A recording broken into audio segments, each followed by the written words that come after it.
Pasco de la región y el país, así como ciudadanos de bien, por lo que no solo educan para una buena oportunidad laboral, sino también para la vida misma. Bien, por otra parte, vamos a la línea telefónica y me da mucho gusto saludar a uno de los 100 líderes en salud a nivel mundial y uno de los 20 más importantes también de nuestro país, el doctor Manuel Lavariega Sarachaga. Le agradezco muchísimo el que nos reciba la llamada, justamente porque siempre hemos hablado de los síntomas de COVID-19, pero no hemos hablado de las secuelas que puede dejar el COVID-19 y cómo tratarlas. Además, pueden ser de varios tipos, tanto físicas como psicológicas, y dependen en gran parte de la gravedad de la enfermedad y de la atención médica que recibió el paciente. Y para ello le agradezco mucho al doctor que nos reciba la llamada. Muy buenas tardes, doctor Manuel, gusto en saludarle. Al contrario, muchas gracias a ustedes, un gusto saludarles.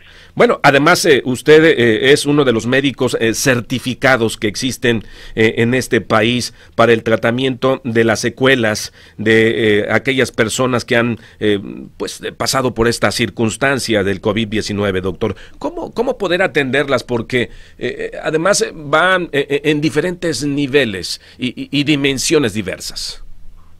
Claro, y lo dice de manera perfecta, son diferentes secuelas que se presentan con diferentes prevalencias.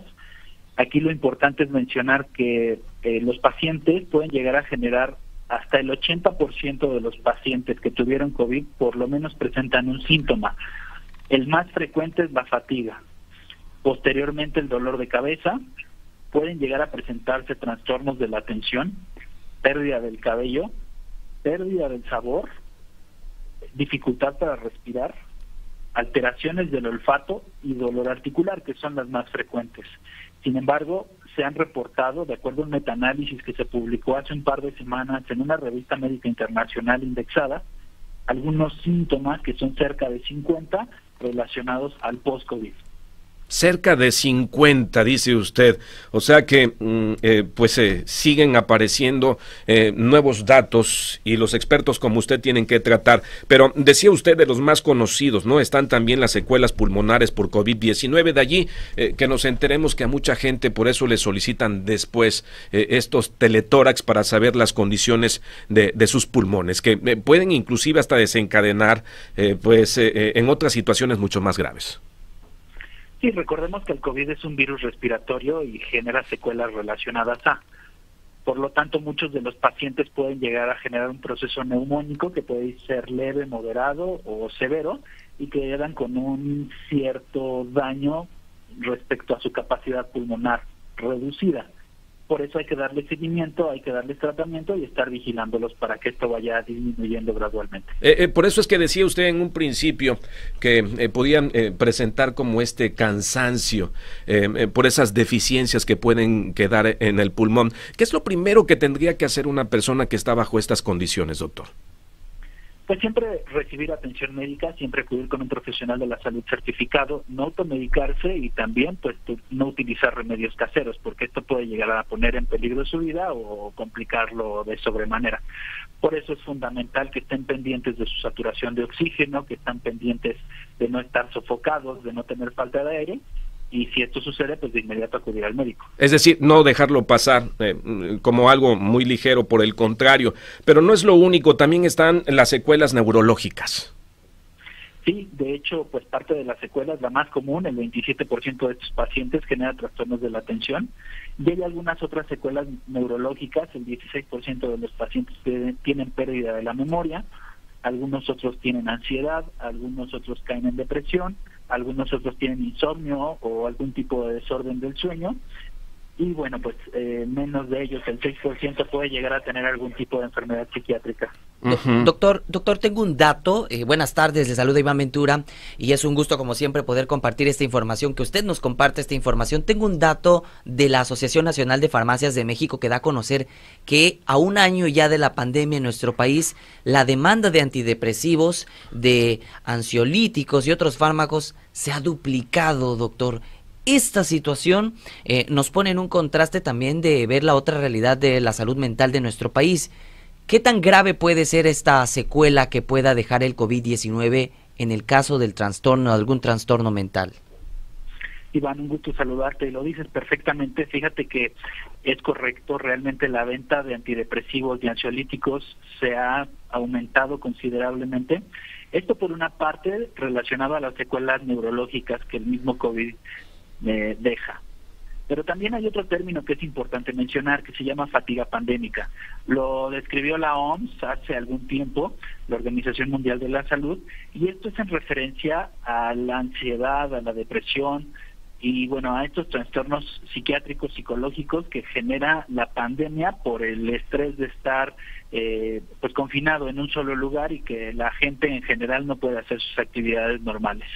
Esto genera ciertos datos de depresión o de ansiedad, y por eso pues también ahí hay otro punto importante que debemos de tomar en cuenta en este aumento de este tipo de medicamentos. Claro, uno de estos signos, como usted bien lo menciona, son estos sentimientos de tristeza, ganas de llorar, vacío o desesperanza, arrebatos de enojo, irritabilidad, frustración, pérdida de interés, en fin, y en el caso de la ansiedad, esa sensación de nerviosismo, de agitación, de tensión, de peligro inminente, pánico o de catástrofe, aumento del ritmo cardíaco, y desde luego también estos trastornos a los que usted se refería, los postraumáticos, recuerdo recurrente, involuntarios y angustiantes del hecho traumático, revivir el hecho pues tantas veces, sueños perturbadores o pesadillas acerca del hecho traumático. Es decir, sí se necesita de una atención, de un protocolo de atención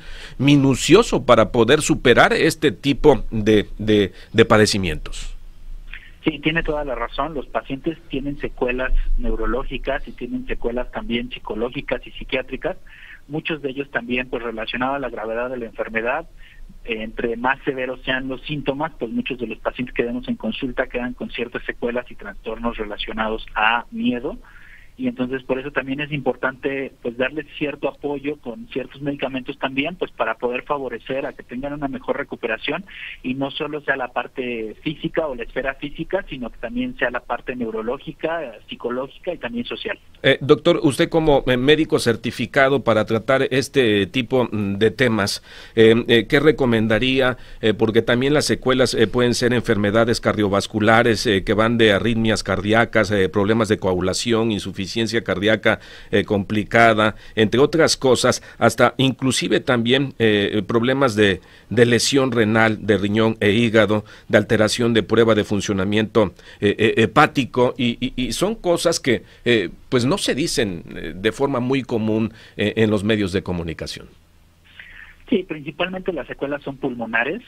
Por supuesto, y como bien ustedes lo refieren, los pacientes pueden tener complicaciones cardíacas, nefrológicas o incluso neurológicas. Por lo tanto, pues bueno, aquí la recomendación, ya hablando después del post-COVID, pues es buscar ayuda con un profesional de la salud, siempre estar atento a cualquier síntoma raro, a cualquier síntoma diferente o a cualquier alteración que tengamos en nuestro cuerpo, y pues por supuesto estar bien pendientes para darle tratamiento oportuno. Doctor, sabemos que los niños sufren hasta cierto punto en menor grado los síntomas del COVID-19, pero ellos también padecen este tipo de secuelas. En el caso de algunos de los jóvenes, un caso muy particular, el mío, por ejemplo, me quedé todavía como con 2 meses de insomnio, un insomnio tremendo. ¿Esto hasta cuándo podría estar permanente si no se trata? Sí, es correcto. Y obviamente entre más edad tienen los niños, pues más juicio y más capacidad de identificar este tipo de características pueden llegar a tener. Los niños más pequeños que hemos tenido oportunidad de atender aquí en el consultorio, 5, 6, 7 años, en realidad pues no tienen secuelas, no tienen complicaciones, sí tienen algunos síntomas iniciales, pero pues no se complican en la mayoría de los casos. Obviamente hay que decirlo, sí hay niños que se llegan a complicar de manera importante, pero no son la mayoría de ellos. Pero mientras más edad tienen, pues más capacidad de hacer este juicio pueden llegar a generar, pues para poder este tipo de trastornos psiquiátricos, psicológicos, y también estar pendiente, como bien lo dijeron, del tema renal y cardiológico. Claro, bueno, la verdad es que me imagino que usted se ha encontrado con diferentes historias. Usted es un médico certificado por el gobierno de la Ciudad de México, la Secretaría de Salud, el Tecnológico Tecnológico de Monterrey y la Escuela Superior de Medicina del Instituto Politécnico Nacional en el diagnóstico y tratamiento de pacientes COVID, pero también post-COVID. Sí, hemos tenido la oportunidad de hacer ahí algunos cursos relacionados justamente con estos avales académicos y universitarios que comenta, y pues bueno, tenemos la fortuna de tener este tipo de oportunidad.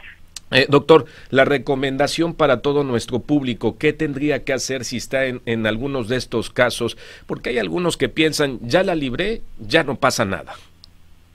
Sí, tiene toda la razón. Pues efectivamente estar pendiente después de los síntomas post-COVID.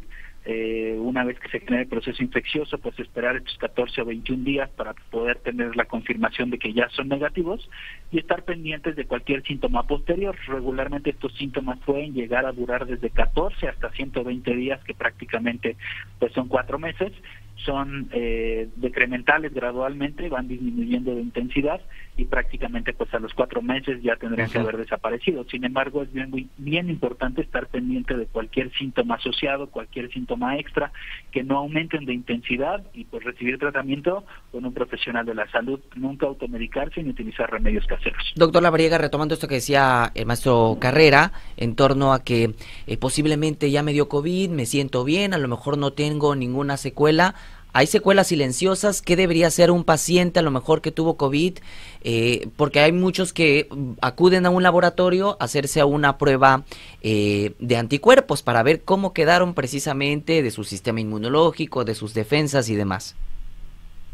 Sí, creo que vale la pena aquí poder hacer una revisión, un check-up, siempre buscar pues cualquier tema de alteración renal, poder revisar el corazón, poder hacer estudios de electrocardiograma, de ecografía, y bueno, una vez que estén los resultados, confirmar que todo esté en orden y que no genere ninguna secuela que, pues, como bien dice usted, no genere síntomas iniciales, pero pues exista cierto daño. Claro, para despejar cualquier duda. Doctor Manuel Lavariega Sarachaga, le agradezco muchísimo esta intervención, que la verdad nos ha ilustrado, nos ha dejado mucha luz y sobre todo esas fases de prevención que todos debemos de cumplir una vez que, pues bueno, han habido estos pasajes y vivido también estas circunstancias del COVID-19.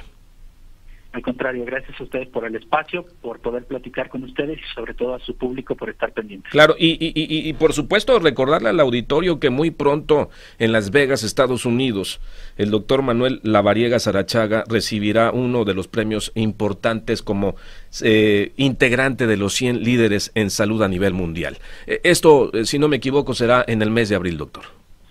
Muchas gracias. Sí, era en abril, ahora lo pasaron a junio por el tema de la pandemia, pero estamos entre el 21 y el 23 de junio por allá por Las Vegas, Nevada, para poder recibir este premio. Pues de nueva cuenta, muchas felicidades, que tenga usted muy buena tarde, muy buena semana y le mando un abrazo afectuoso. Igualmente, uno de regreso para los dos. Hasta pronto. 1:00 p.m.